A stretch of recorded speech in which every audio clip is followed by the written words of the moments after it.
Yan, malapit na rin matapos tong pinapagawa nating Bahay dito. bahay. Di ba, Bunso? Bahay, di ba? Yan. Sabihin mo si Tulugan natin dito sa bundok. Pag dumami na yung mga alaga nating baboy. Papa, sabihin mo si Oh. Oh. Saan? Suswimming ka dito? Lagyan natin yung pool mo. Opo. Oh, yan. Mga 3 araw pa tapos na to. 3 araw, boss. Tapos na. Ano mo sa ating foreman? Mamaya aakyat sila, tutuloy nila to. Yan. Papa. Kwan lang tong pinagawa natin. Yan. 1 kwarto. Tutulugan natin dito. Yan. CR. Dito, hindi pa tapos. Mga 3 araw pa daw tapos na to. 3 araw pa daw Ay,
Nalagat din.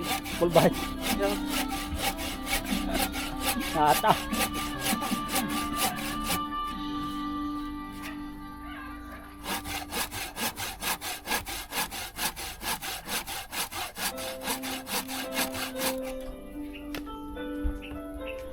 Kolbet. Hamba. Hamba ng bintana.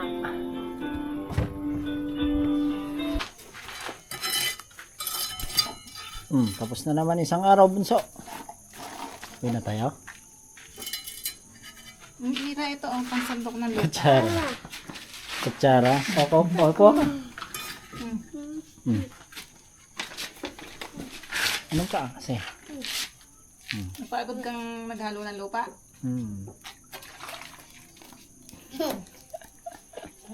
Ayos ah. Yan, nakabit na yung mga bintana. Hamba. Dividing. Ay, huwag kang tutungtong doon. Malambot pa daw yan. Oo, huwag mo munang tutungtungan niyang CR.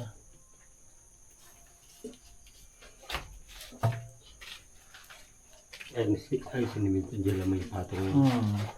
Tsaka yung drainage.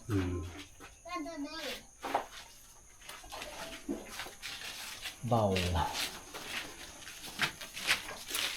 Tama na yan. Takas mo na yung mukha. Tama na yan. Uwiin mo na lang yan.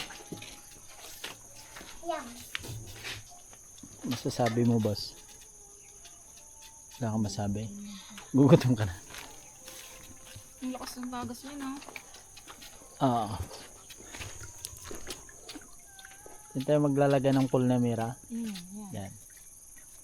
Doon ka magpo-pool dun sa? Yan, napag-diretso yung pagkalan. Patagin mo na lang yan. Papatid ko na lang. Swimming pool na maliit. Ang bunso namin, no, ayaw nang umuwi. Gusto nang mag-stay dito sa bundok. Ha? Gusto ko na umuwi. Gusto na daw niyang umuwi. Uuwi na tayo. Tapos na naman yung isang araw. Isang araw na lang matatapos na. Tara, let's go. Bye-bye. Uwian na. Bye. Bye.